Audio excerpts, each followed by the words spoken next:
Hello, today I'm designing vampires.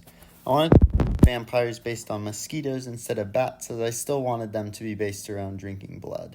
Design-wise, I wanted them to still be somewhat humanoid, mutated into bug-like creatures. The design itself isn't really that complicated though, so let's talk about some of their lore.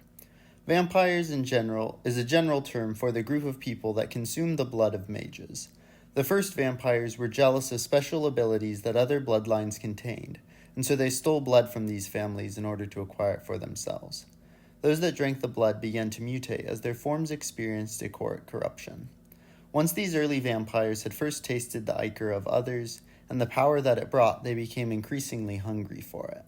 Although very few of these elder vampires are still alive as they were hunted, those that have managed to evade destruction are incredibly powerful, as they have taken the ichor of hundreds of others, amassing abilities and magical power. Much more common are their minions, who are far weaker. These lesser vampires are either those that have more recently begun seeking out the blood of others for magical gain, or are created to serve. By giving a small portion of their ichor to a human, vampires can then mutate them into weaker servants in their image.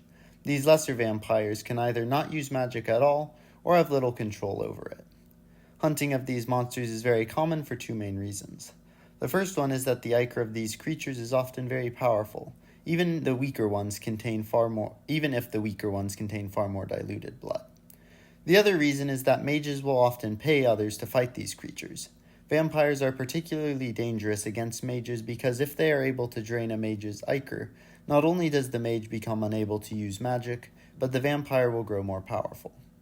Vampires have a few common weaknesses, namely stakes and sunlight. These weaknesses are the same as for typical vampires, but the reasons are different. For instance, stakes are able to absorb ichor because of its porous structure. Thus, if a vampire is staked, they will lose much of their power or even die. Sunlight harms these creatures because of the specific way their bodies have mutated. The corrupted ichor within them boils when they are exposed to sunlight, burning them from within. Although running water has no negative effect on them, vampires tend to prefer bodies of stagnant water, as it proves a better breeding ground for the swarms of mosquitoes that some vampires can control. Vampires often make their lairs in old abandoned places or caverns. However, some have found a more ideal way to protect themselves while still being able to catch prey. These flying castles are mostly filled with empty space inside a large shell filled with gases that allow them to stay airborne. However, these castles are as much magic as they are machines. Each castle has a heart in the middle that powers it and pumps the vital ichor throughout pipes. These structures are often seen floating low above bodies of water. The long pointed ends bring in water or other necessary resources, and pulley systems allow materials and creatures to be brought up from the bottom up to the other chambers.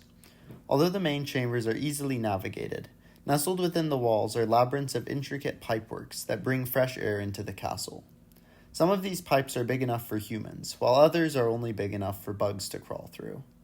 Vampires will often keep swarms of mosquitoes or other minions and creatures in these pipes to defend them from intruders and to keep them out of the way of the humans inside. Some vampires hire mercenaries or use magic to control soldiers to run the castle.